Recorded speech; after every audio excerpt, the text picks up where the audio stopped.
3, 2, 1. Here we go! So without further ado, let's get started with our first ever explorist.life system build off Bonanza. Over here we've got Chad, over here we've got Grace, and they're both going to be building the Explore Mini electrical system, both with their own spin. So this is basically going to be like the Great British Bake Off Challenge, except with less baking and less British people, but that's the vibe we're going for. So let's just get started. We're going to start off with Grace over here. Grace, give us a rundown of what you've got going on, how your system's being mounted, and everything like that.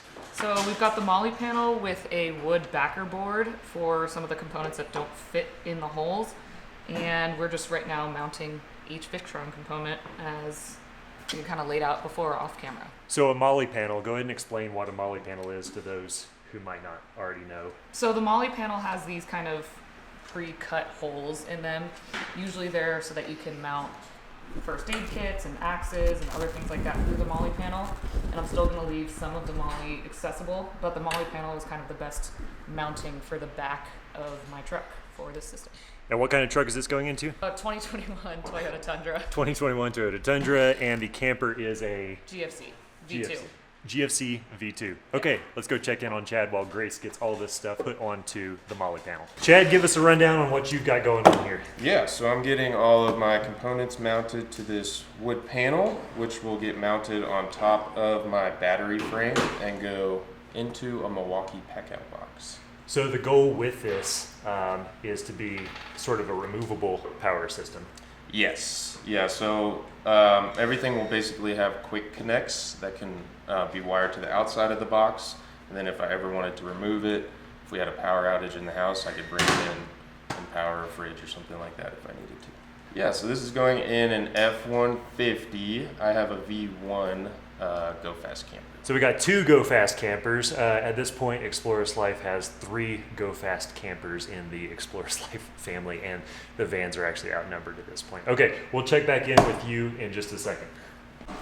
Now you already noticed that we've skipped over some of the woodworking that these two have been doing in the background off and on over the last week or two as they've sort of been figuring out how this system is going to work for their own needs. We're skipping over the woodworking because we're not a woodworking channel. If you guys are installing the system, you can figure that part out on your own. We're focusing on the electrical system here and showing you how it can work for many different installation methods, types of vehicles, system needs, all that kind of stuff. So, electrical system is the focus here. Chad has wrapped up his component board and is now moving on to the battery system, which he's built a cage for around the outside of it. That's a single Battleborn GC3 270 amp hour battery, lithium battery there. It's the heated version. And he's already got just a couple things pre-wired in it, just because the access was kind of tight over there on the side. So the positive terminal over on this side, as well as the negative terminal on this side, already have the wires pre-connected. 6-gauge wires with 6-gauge ring terminals go right on here, just like we've shown in previous chapters of this academy. Now Chad's moving on to mounting some of the other components to this battery cage that's going to live in that Milwaukee pack-out. So both Grace and Chad are both moving on to wires. So I've got a couple questions about some of the choices that they've made on this system design. Let's interview them separately. So Grace is about to start wiring her board Molly panel together, and she has chosen to use the Tiger Expedition UFO 200 as her distribution panel in place of the Lynx distributor that you commonly see on our site. This is a little smaller. It's lower amperage, but that's fine for this particular system. So Chad's using a different one. Why did you choose the UFO 200 over the safety hub that Chad's using? It fits really nicely in the space, and one of the mounting holes went through the Molly panel hole, so it worked perfect in this scenario. So it was less electrical and more just like it just fit within the space. So it's also got this like cool cover that like, I don't know, it's since this whole thing's going to be exposed in the back of the truck bed, ultimately it looks really nice too. Chad decided to use the Blue Sea Safety Hub 150 instead of the UFO that Grace used. Do you have any other reasons why you chose to use it? Yeah, so it also fit really nice in my spot. I did think about using the UFO because I like the way that it's wired in like a cylindrical pattern. But just the way that my box is pretty confined, the Blue Sea just kind of worked better in my space. Yeah, so again, less electrical and more about physical size. Okay, perfect. We're wiring now. 45 minutes in and these guys are already on to wiring, so that's pretty quick.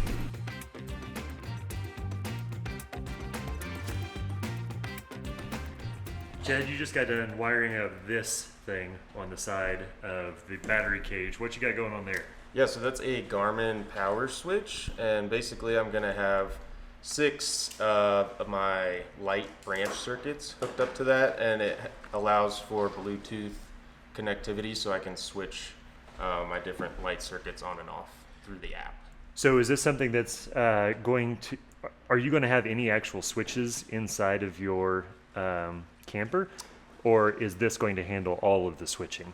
That will handle all of my switching, so no manual switches will be installed. So this totally gets rid of like sort of the mess of switches that we've done in previous tutorials. It definitely costs more than regular switches, but it's definitely easier and less wiring and time. It took you like, I don't know, the last probably 10 minutes to wire that up. For sure. Yeah, if I didn't use that, I would have had to wire up basically 6 different switches for all of my light circuits. As Grace and Chad are starting to wire their systems together, here's a few tips to kind of look for on this particular system.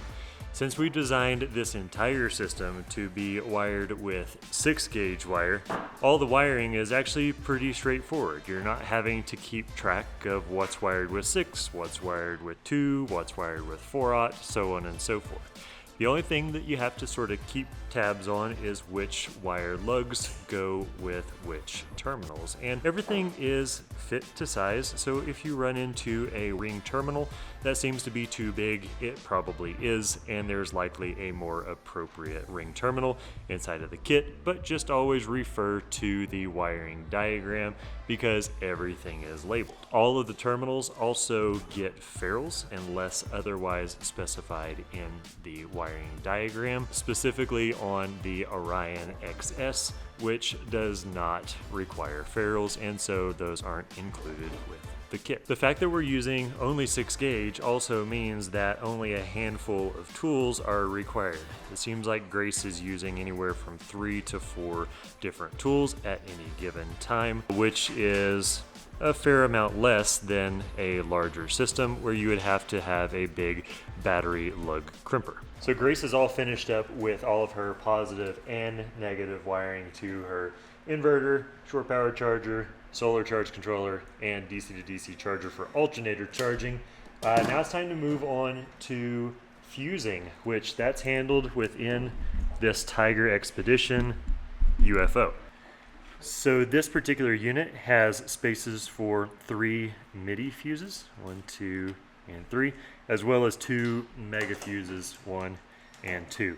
We've got the inverter connected to this one.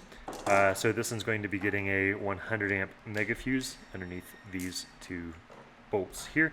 And then these 3 for these other chargers are going to get the appropriately sized MIDI fuses that are included with the kit inside of those. So all of our positive wires coming into and going out of this unit are appropriately fused.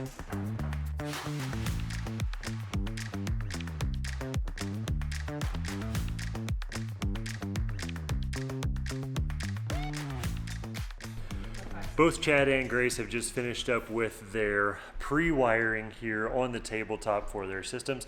We're going to go over what Chad has going on first because he has to put this, whole system into that pack-out box. So I wanted to make sure that we get a good look of like what's going on with it and what's going to where before it goes into the box. And then he can start working on that while we get Grace to give a rundown with what she's got going on her system. Okay, Chad, give us a rundown of what you got going on. Yeah, so we've got everything centrally fused in the Blue Sea safety hub here. So we've got our alternator charger, the Phoenix 12800, the 30 amp Blue Smart charger, and a MPPT 130. We've also, since it's going in the box, we've got ports here for the outside of the box that'll basically just run extension cords into the inverter.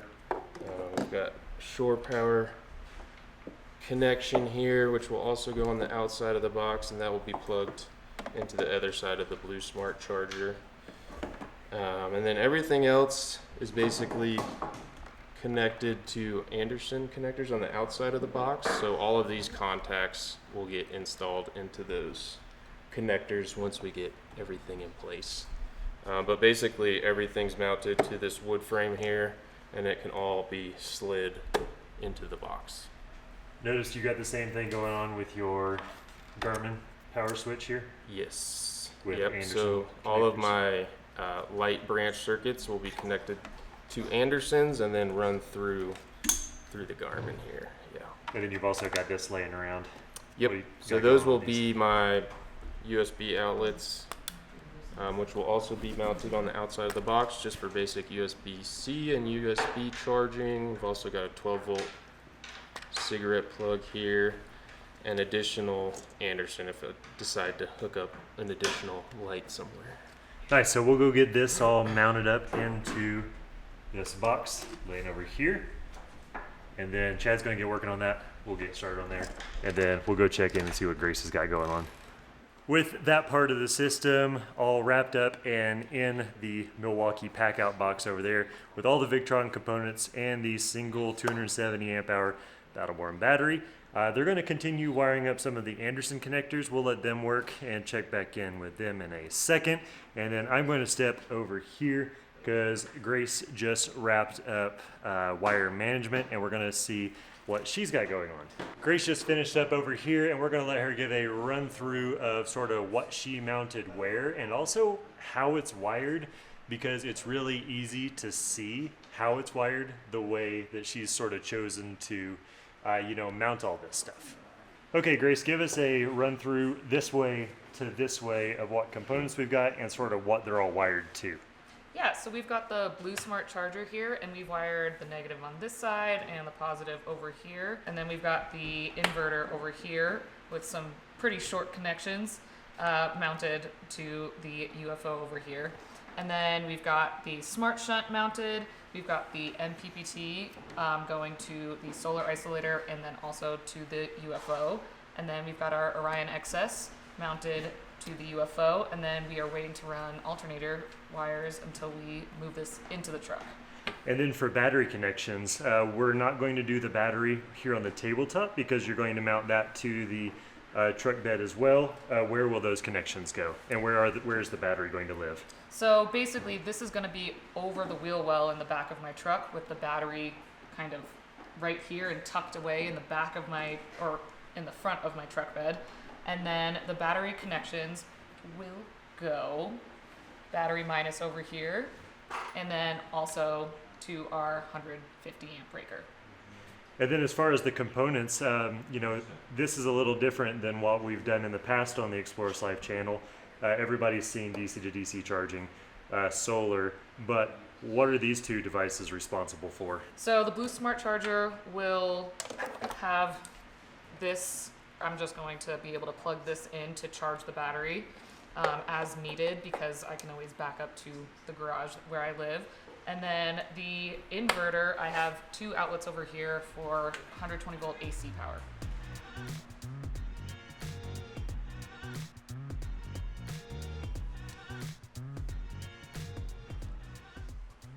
Day 2 of this install, and I think we're actually going to be able to wrap this up today, so quick turnaround on this one. We've got Grace's Tundra over on this side with her Molly panel setup over there on that table, and Chad's F-150 over here with his Milwaukee pack-up setup right here. Now these are both pre-wired and pretty much ready to go in. They've also done some pre-wiring inside of the trucks to accommodate both of these systems that they've made. So we're gonna go talk to them and see sort of what their plans are and how they plan on bringing these projects to completion. We're going to start with Grace this morning, and we just want to give you a rundown of what she has already done inside of the truck, and then we can sort of let y'all in on the plan for how we plan, or how she plans on connecting all of that stuff up to everything on this Molly. Okay, Grace, give us a rundown of what you have already done from a wiring perspective here. So we've already run all of our 12-volt branch circuits. Upstairs is kind of what we've been calling it. We've got 2 USB ports in the corner, and then also that's where our roof entry gland is for solar. So all of those wires and some LEDs are running right through here and down, and here's the solar. Here is our lighting. And then down here, it also connects to some more USBs. So that's all been pre-wired and just needs to be connected to the Molly panel. And you've already got a solar panel up top, correct? Yep, I've got a 200-watt solar panel connected. So a single 200-watt panel, so it's not wired in series nor parallel, just because it's one panel. Okay, awesome. So let's go ahead and get you out of the back of the truck, and we'll talk through the connections that need to be made. Oh, actually, would you show the battery mount? So this is our battery mount, and it's basically a piece of wood with this bolt that goes all the way through the bed of the truck. And then we've made these 2 little brackets to hold the battery from moving side to side, as well as 2 straps that will go across this way and 1 strap that will go across long ways. Okay, great. So we got a couple connections to make inside of the truck. Where are those connections going, and sort of what is your order of operations with this part of the install? So we're going to move the Molly panel into the truck and then connect all those pre-wired branch circuits to the Tiger X-Bed UFO here and over here. And then also insert our USB and SIG lighter over here. And then we still have to connect alternator charging, which will go to the Orion XS. And we still have to wire up the battery, which will go to this breaker and to the smart shunt. And then the last thing we'll probably do is have the solar come into the solar isolator. Perfect. We'll let you get started on that. Steph's going to come out to help, and we're going to talk to Chad over here because his system is pretty much done where we left it off yesterday. So we'll see what he's got going on. Chad, where we left off yesterday, these ports on the side weren't quite done. There's some more on the other side that we'll talk about as well. Just give us a rundown of what they all are and what their functions are.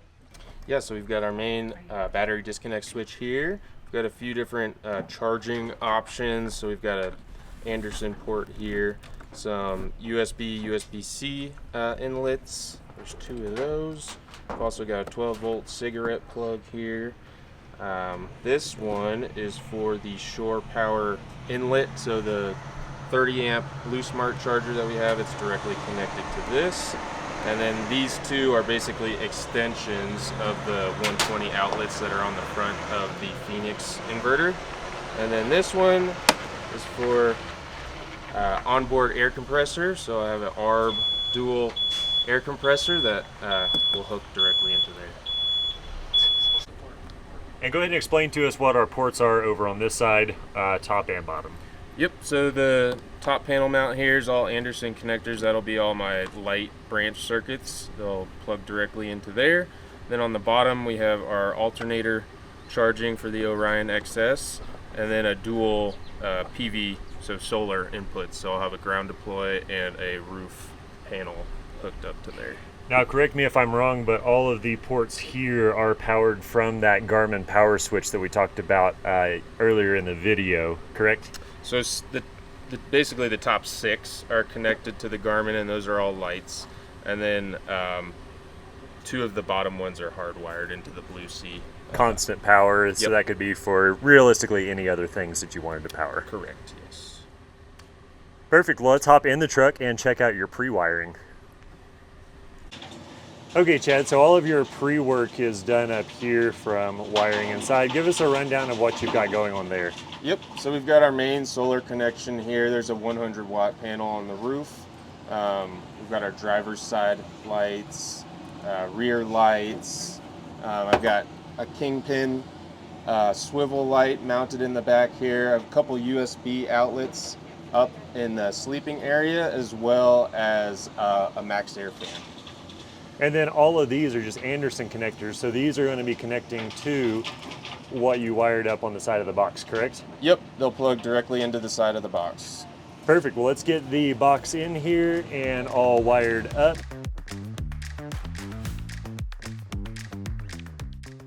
So for our bottom, those are our charging inputs. We've got the solar here for the roof panel. We've got a kingpin light and some other rear lights. And those will all be connected to the Garmin, which are these connections up here.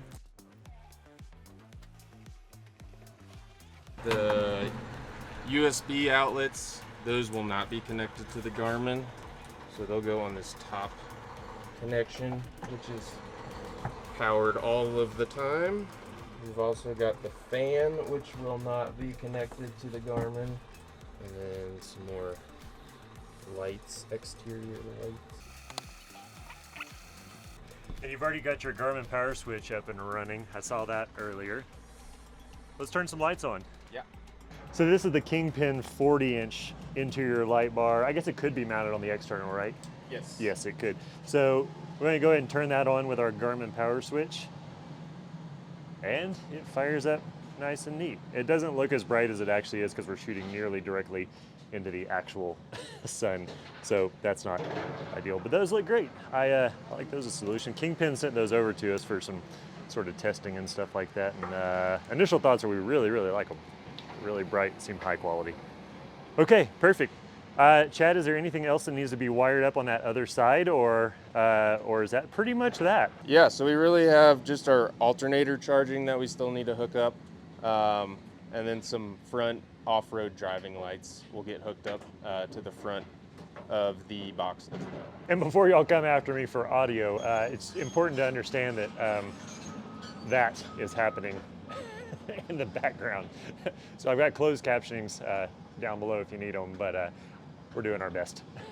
Grace is making the connections to the battery now that her Molly panel is totally in place and completely wired up, shy of alternator charging. So negative battery terminal here on the negative side and positive battery terminal here. Having to wire the negative one before the battery's in place, because this terminal is pretty impossible to get to once the battery is secured over in its final location. Same 6-gauge wire that we've been working with this entire time. Nice and easy.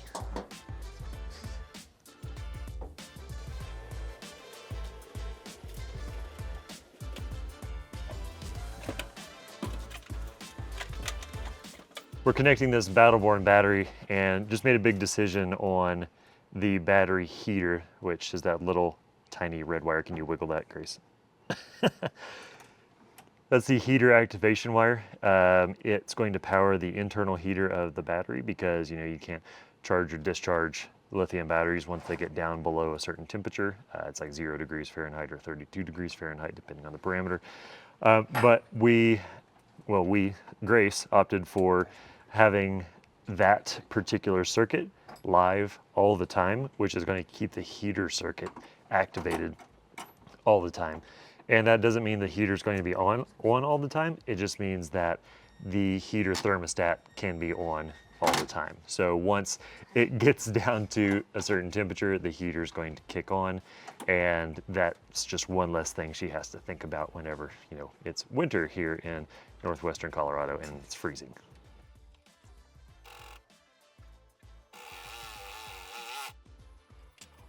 So Grace and Steph just wrapped up the Orion XS charging. Grace, give us a quick little rundown of what that's being wired to, where it's going, etc.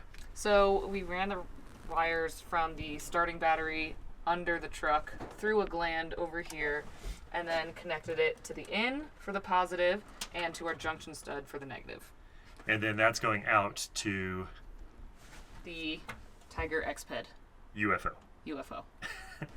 So now that's all connected up. We're going to hop out, do some zip tying up underneath, and then the breaker to starting battery connection. Grace is making the last connections here for alternator charging. Grace, what are you doing here?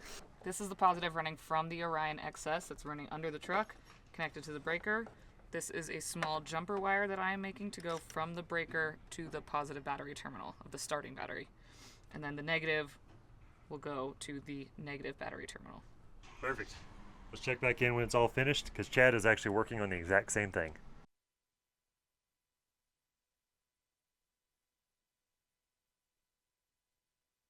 Chad's pretty much doing the same thing, but go ahead and give us the rundown. Yep, so I've got my 6-gauge wire here coming from the bed of the truck, and then I'll mount this 60 amp circuit breaker on the positive to the positive battery terminal, and then the negative to the negative, and that'll be my alternator charging hookup. So it's pretty much the exact same. You know, y'all's two systems look totally different, but alternator charging at the battery, the starting battery, looks the same. Last connection. And that is Grace's last connection on the whole system, I think, right? Yep. Let's go back in the back after you get done zip tying that all in place, and we'll see if it works. All right, first turn on right here, switching the master disconnect breaker. Go for it. Blue lights flashing. No sparks, nothing melting or immediately catching on fire. It's always a good sign. Let's check some lights. Oh, Victron Connect app is showing things. Got kingpin lights on the sides there. Hey, they light up. Yep. There. Perfect. Well, I say we have a functional system at the moment. We'll check the inverter here in a second, but first let's pull up the Victron Connect app, and we're going to use explorist.life cheat sheets to program everything on there. Everything is showing up how it should once it focuses. But so we'll do our programming from the explorist.life cheat sheets and circle back around and plug something into the inverter over there to make sure it's working. So we now have two functioning systems with everybody's alternator charging all connected, and we sort of saw both of them already on, and we've done the settings in Grace's system. So go ahead and plug something into that inverter. Let's see if it works. Got a video light over here. Hey, and that turned on.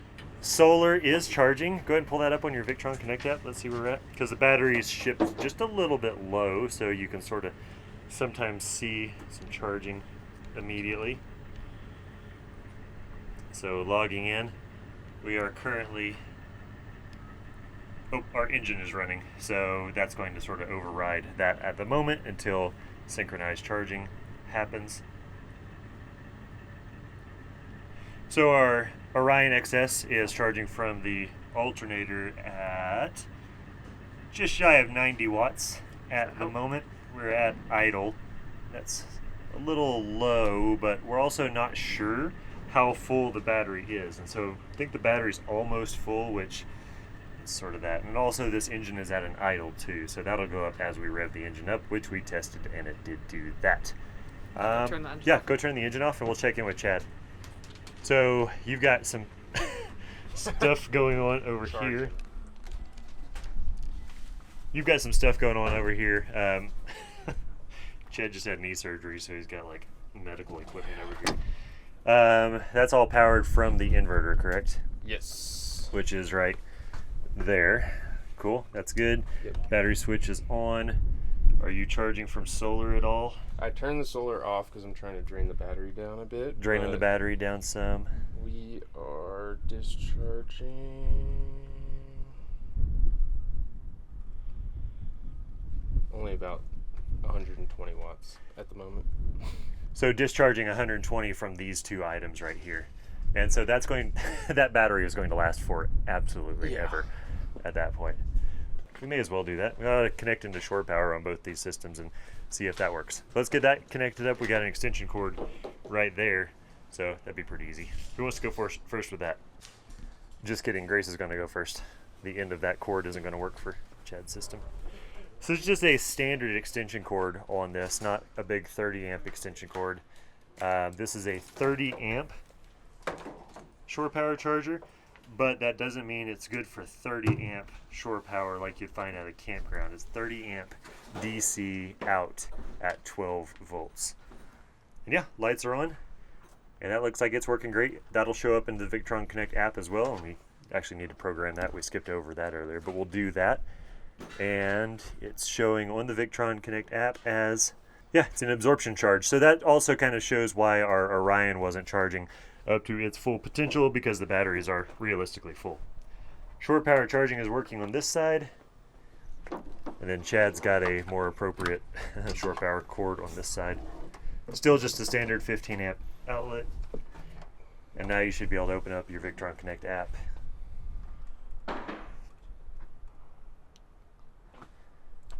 There it is. And is it charging or are your batteries full? I haven't connected to it yet, but do you know which one was yours? For which one? I'm seeing She both just of changed your them. pin, so it'll be different. So we have a lot of Victron equipment in the same area, and so we're not sure whose is who inside of the Victron Connect app at the moment, which is kind of funny. Yeah, so Chad's is doing a bulk charge, full 30 amps. Kind of hard to see on the camera. Make it brighter. Full 30 amps charging through shore power.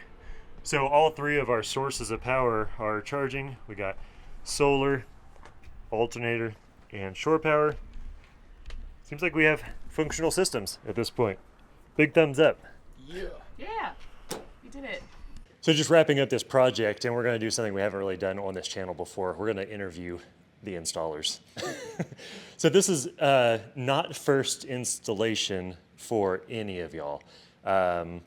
Grace, this is your first actual hands-on installation, now that I say that. But you have sort of been behind the camera for how many installs? Seven? So that's basically 7 that you haven't had hands on, but you've had extensive time during the installation as well as behind the computer, editing all those videos that we've seen here on YouTube.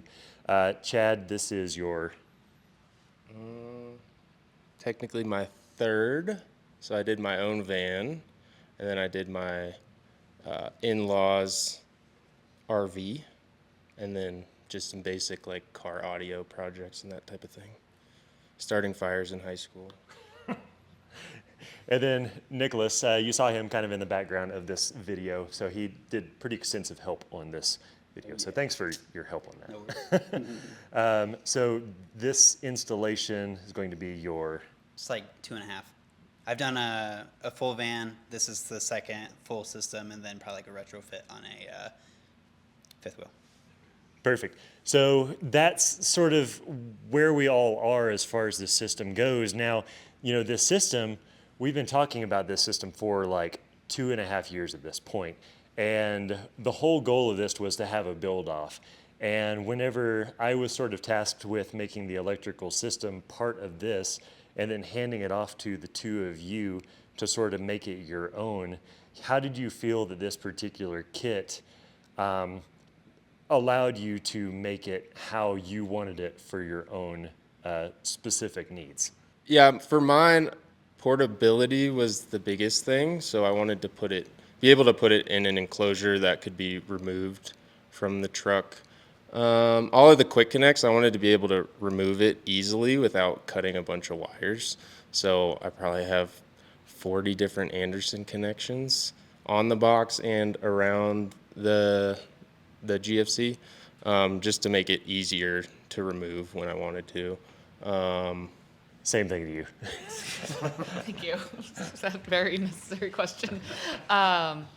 Portability was definitely not my number one concern. I normally go car camping with my truck everywhere that I go. Lots of road trips, a lot of photo missions. It's also my everyday driving vehicle. So it's something that I wanted to have in the back of my car all the time. So yeah, that system is definitely pretty permanently in there. And as Steph said earlier, as permanent as my GFC is, I'm hoping to run the system, my truck, and the GFC for as long as possible. So I'm happy to have that kind of system pretty stable in there. And yeah. So the other question I've got on that same note is both of y'all, or all three of y'all, loop Nicholas in on this one. This system used nothing but 6-gauge effectively. And you all have installed much larger systems with 3,000 watt inverters, bigger charge controllers, the works. How did the sacrifice of a less powerful system with the max wattage of the inverter being like 800 or so, the ease of using all 6-gauge, do you feel like that was a positive or sort of like a hindrance? We'll start with Nicholas this time. I'd say overall I liked how you didn't have to think as much about the different connections that you were making. So overall, it was just figuring out where your components were going, and then you knew it would be 6-gauge. You didn't have to think about the different capabilities of different sizes of wires. And then, you didn't have to have 6 different styles of crimpers to get everything done. It was just ring terminals and pretty much PV connectors and, in your case, Anderson connectors. So overall, pretty simple. Yeah, just kind of adding to that, since mine was very tight, like within the box, To say the least. 4-aught or even 2-aught or 1-aught would have been very difficult. So yeah, having the not having to think about the wire as much as I'm routing it around the box made it a lot easier. I mean, with 4-aught, you may even have to like angle the lug before you crimp it on there. So with the 6-gauge, it's just crimp and then basically twist it the way that you want it. Yeah, for someone who has never really built a system themselves before, it was really nice to have that ease and simplicity. I also did have some tight corners and tight connections and very short jumpers to make, so it was really nice to have 6-gauge for that. I also thought that it was really cool to have the full spool of wire that you were pulling off of, so that at the end you didn't have a whole bunch of just like short pieces of scrap wire. We have, in Grace's case, I think we've got like 10 feet left on a whole spool, so it's actually usable wire now. Yeah, that's a good point as well. I thought it was pretty interesting. Like, yeah, I've recently been on this kick of trying to design some systems where one size of wire can be sort of used, and I thought it worked out really well. It creates a lot less room for error, because when you're crimping a 6-gauge wire or a 6-gauge ring terminal into a 6-gauge wire over and over and over and over and over, you get a lot of practice.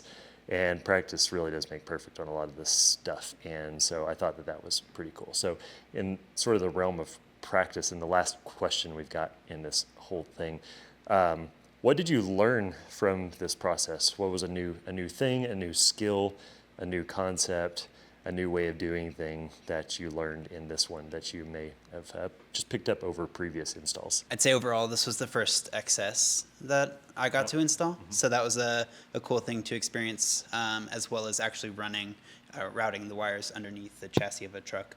So I think that was really cool, or just a different experience in comparison to the van and the RV that I've worked on. I'd say working with that wire was super nice, and I would try and size down on the wires as much as possible to make things simpler, rather than, in my van, it was very much, you were very limited as far as the radius and turns that you were able to make for your connections. So. Yeah, I would say for mine, I hadn't used Andersons much, which they are awesome, but they are very time consuming. So basically for every wire, I had to do 4 extra connections just to make them line up with the box. So it adds quite a bit of time to the process, but it does make it a lot easier for removing it. There's quick connects, so I can still remove my side panels on there. So it makes it a lot easier, but a lot more time consuming. I had little to zero experience cutting, stripping, crimping, heat shrinking, butt splicing, or doing any of that in my entire life.